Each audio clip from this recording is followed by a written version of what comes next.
What is spec-driven development? These days, if you're a software developer, it's simply going to mean that you are effectively just using AI to generate a large portion of your code. But now the big question, what is the right way of using this AI when building larger, more complex applications? This is where spec-driven development is going to come in. Spec-driven development is effectively just a much more structured workflow where AI agents generate code based on formal specifications. Two common approaches to get AI to generate code: simply vibe coding, or you could also go the spec-driven development route.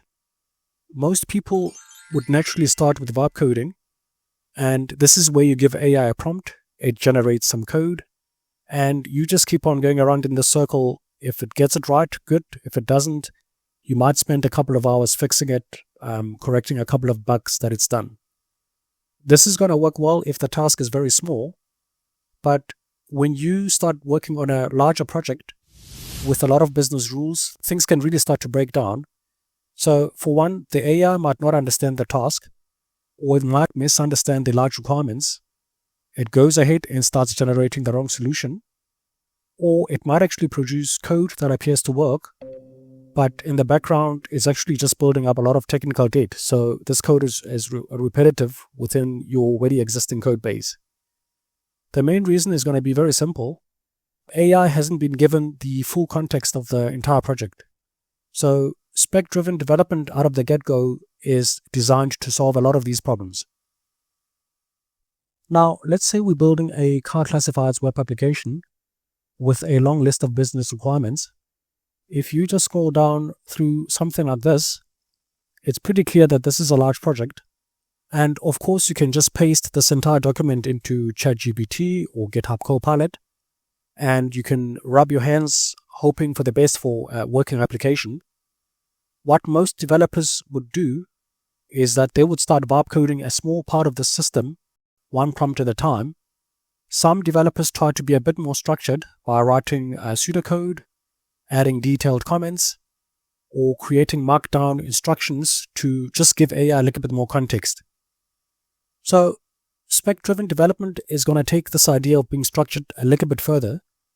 Instead of directly prompting AI with this giant requirements, you are going to use a framework that's going to break down this set of requirements into epics, features, user stories, and tasks. So already this is now beginning to feel like a slightly more formalized working environment if you're doing something like Agile or Scrum. Before the AI writes any code, it's given a high-level context about the application and maybe also the technology stack.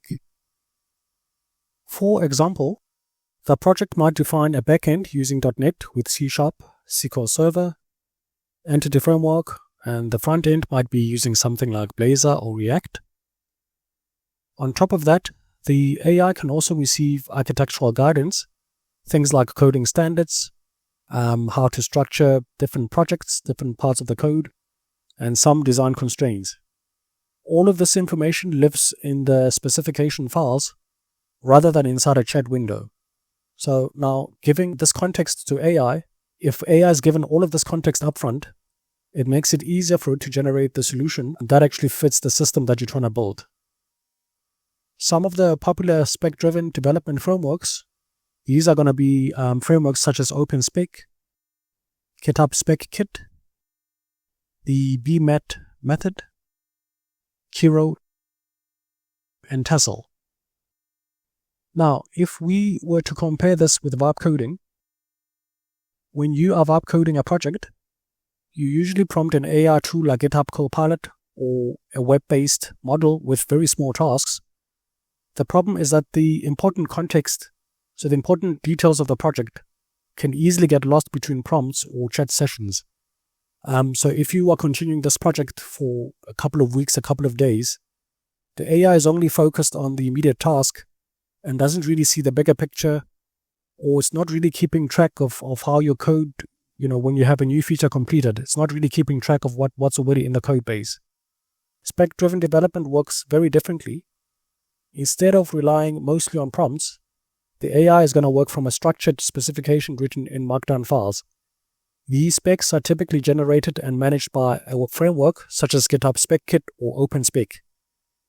Most spec-driven frameworks, all of them pretty much work in the same workflow. They follow the same process. The first step is initializing the code base with detailed project context. This has got to include things like the application type, the technology stack, libraries, dependencies, business rules, and acceptance criteria. In Spec-Kit, this document, which gets the project started, this is normally called the constitution.